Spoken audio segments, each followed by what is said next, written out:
os trabalhos, uma breve, bem rápida biografia de Chico Xavier.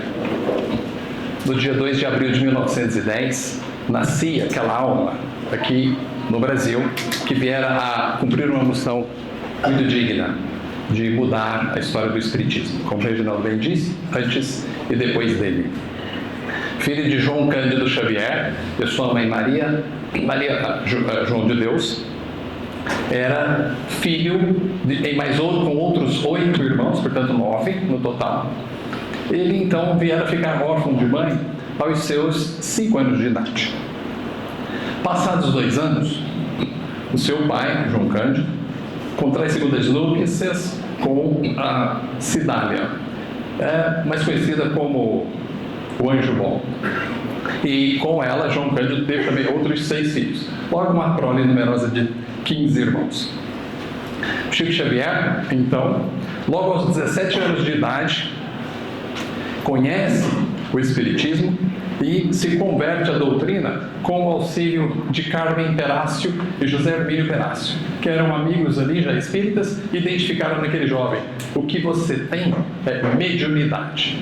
Inicia então uma tarefa gloriosa. Em 1931, lhe aparece diante da visão espiritual o seu instrutor e mentor, Emmanuel, conhecido por todos nós. E a partir dali, então, daria início a uma profícua produção literária através da mediunidade. Em 1932, ele lança ao público o seu primeiro livro, Parnaso de Além-Túmulo, uma obra que causou um grande estardalhaço no meio acadêmico e literário da época, porque é uma obra que até hoje publicada pela FEB, Federação Espírita Brasileira, reúne diversas poesias dos mais diversos poetas luso-brasileiros. E depois, então, em 1944, vem o seu best-seller, Nosso Lar, ditado por André Luiz, e assim prosseguiu, até a 100ª obra, quando ele, então, invoca o seu instrutor espiritual, diz: o Chico, cumprimos nossa missão. 100 obras, tá bom, né? Preciso também viver minha vida. Aí o Chico, Emmanuel diz para ele: Chico, a notícia que eu tenho para te dar, olha, produzimos 100, mas Jesus nos convoca para produzirmos mais outros 100. Não gostou muito não, e foi. E assim, então, 200, 300, mais de 400 obras entregues à humanidade, em nome da doutrina espírita. Faleceu no dia 30 de junho de 2002, portanto, amanhã celebraremos o 22º aniversário da sua partida.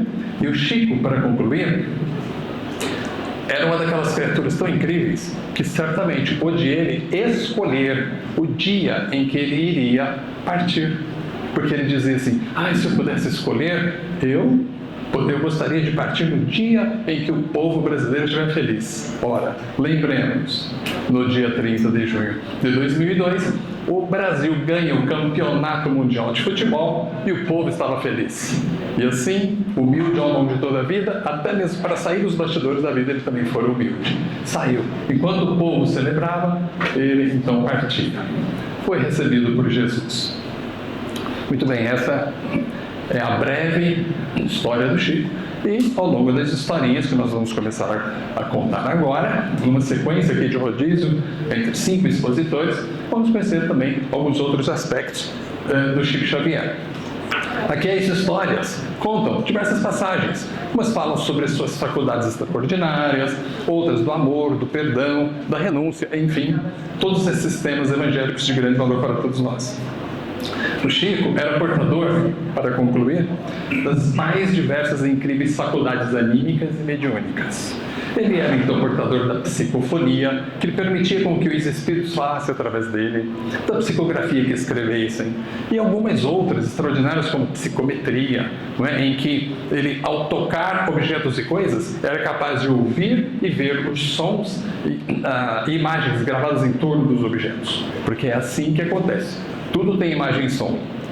E, por último, uma incrível faculdade que nem consta especificamente da codificação espírita. Chico era capaz de, quando ele tocava em um livro, ele já conhecia toda a história do livro.